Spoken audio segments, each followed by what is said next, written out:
Сәлеметсіңдер ме балалар? Бүгін 106-шы сабақта біз негізгі және туынды сын есім тақырыбын жалғастырамыз.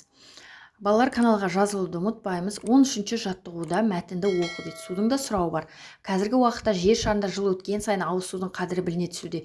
Дүние жүзінің көптеген елінде су сату үйреншіксіз болып саналады. Дамушы елдердің кейбіреулерінде отбасы табысының 10% су сатып алуға кетеді. Грек елінің кейбір өңірлерінде су алыстағы таудан тасылып әкелінетіндіктен оның бағасы қымбат тұрады. Су цистернамен әкелінетін ауылдар өз елімізде де кездеседі.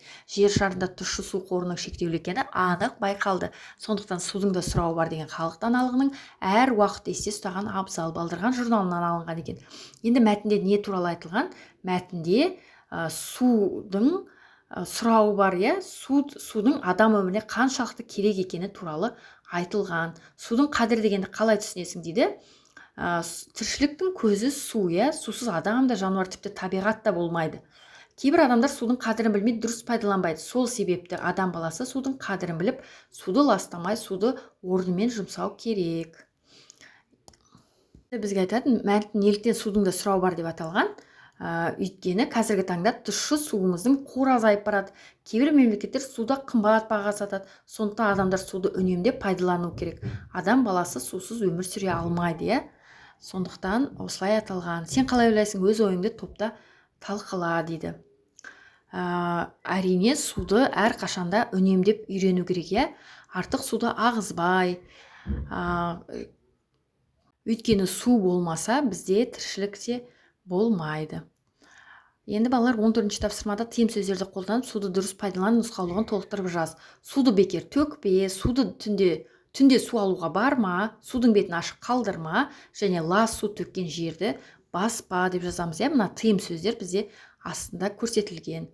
Енді 15-ші жаттығуда суреттегі балықтар бойынша жалпақтау, ұзындау, кішірек сөздерін қатыстырып, оларды салыстыра сипатта дейді. Мысалы, сазанды біз кішірек деп айтсақ болады, кішірек сазан дейміз. Ал енді шортанды біз ұзындау десек болады, ал тыран деген балықты біз жалпақтау деп айтсақ болады. Өйткені екі балыққа қарағанда ол жалпақтау болып тұр.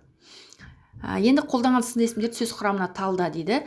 Кішірек дегеннен кіші деген түбір сөзге рек деген жұрнақ жалғанған, ұзындау, ұзын бізде түбір сөз, оған дау деген жұрнақ жалғанған, және жалпақтау дегенде жалпақ бізде түбір сөзді, оған жұрнақ тау жалғанған. Енді 16-ші жаттығуда өлеңді оқып жатқа жаз дейді. Жазғы таң. Жазғы дала, жазғы таң, жасыл шалғын, жасыл шақ. Ақ бұлаққа мөп-мөлдір күн күлімдеп төкті нұр. Байбековтің өлеңі екен. Осы өлеңнен сын есімдерді тауып оларға сұрақ қой. Бұл сын есімдердің қай сөзбен байланысып тұрғанын айт дейді. Бұл жерде негізгі сын есім ол жасыл деген сөз, Қандай? Жасыл шалғын, жасыл шақ. Қандай? Ақ бұлаққа. Одан кейін туынды сын есім бұл жерде жазғы, қандай дала? Жазғы дала. Қандай таң? Жазғы таң дейміз. Және де бізде бұл жерде күрделі сын есім бар, яғни екі сөзден құралған, мөп-мөлдір. Қандай бұлақ? Мөп-мөлдір бұлақ деп айтамыз. Бұл сын есімдер зат есіммен байланысып тұр.